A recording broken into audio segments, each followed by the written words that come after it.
Nós estamos no mês de junho, um mês com várias celebrações. São festas e festas que acontecem nesse mês, não é verdade? E em especial, um santo muito querido da nossa igreja, que é Santo Antônio. Como já falamos aqui, os santos e mártires, eles têm muito a nos ensinar pelo exemplo de vida cristã que tiveram. E a vida de Santo Antônio, ela foi repleta de exemplos de fé, de superação, de devoção e, acima de tudo, dedicação a Deus. Santo Antônio, embora conhecido como santo de Pádua, na Itália, na verdade sabemos que ele é de Lisboa, de Portugal, e de uma família dos Bulhões, e o seu nome de batismo, Fernando. Seu nome foi mudado quando ele fez a opção pela vida religiosa, já que o homem velho, Fernando, morreu para o mundo e o homem novo, Antônio, nasceu para Deus. Protetor dos pobres, o auxílio na busca de objetos, ou então de pessoas perdidas, o amigo das causas do coração. Assim é Santo Antônio de Pádua, que trocou o conforto de uma abastada família burguesa pela família, ou então pela vida religiosa. Ele era o único herdeiro de Martinho Nobre, pertencente ao clã dos Bulhões. A sua infância foi tranquila, sem maiores emoções, até resolver optar pela vida religiosa, ou seja, colocar o hábito de um homem novo para Deus. Ele tornou-se um monge agustiniano em Lisboa, depois viveu em Coimbra e mais tarde tornou-se franciscano quando viu 3 missionários indo para Marrocos no desejo ardente de serem mártires. Tempos depois, esses frades faleceram e quando os restos mortais deles voltaram para Portugal, o fato despertou em Antônio o desejo de entrar para a ordem dos frades menores. Conta a história, lá em 1221, que ele enfrentou uma forte tempestade em seu barco que o obrigou a portar lá na ilha da Sicília, no sul da Itália. Doente, permaneceu ali para recuperar a saúde e ali decidiu participar de uma Assembleia Geral da Ordem em Assis. E desse modo conheceu o próprio Francisco de Assis.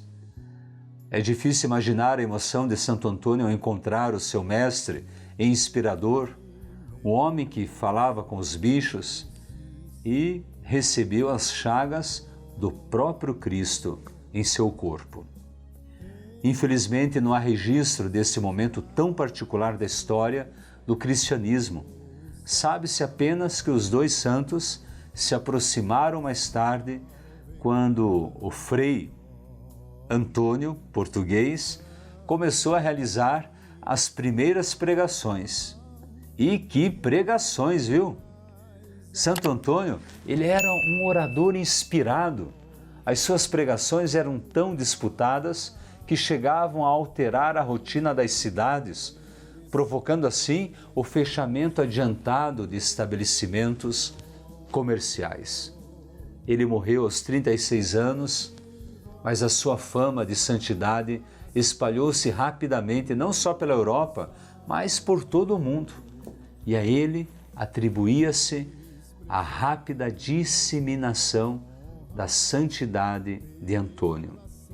O fato dele ser um exímio pregador, por saber de cor a Bíblia e ter também uma eloquência formidável, o jeito dele falar era tão simples, mas com uma profunda doutrina e ao mesmo tempo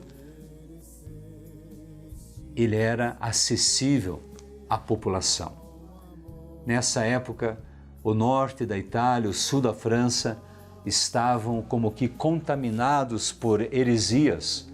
Era um grupo de pessoas com ideologias que ameaçavam a sã doutrina da igreja. Ele atendia com simplicidade e dedicação as pessoas, os mais necessitados, doentes, por isso era tão querido. A sua cultura geral e religiosa era tamanha que alguns dos colegas não hesitava em chamá-lo de Arca do Testamento. Ele era reservado e assim preferia a solidão nas bibliotecas e os oratórios para as discussões religiosas. Era um homem de oração. Se tornou santo porque dedicou toda a sua vida para os mais pobres e, é claro, para o serviço do reino de Deus.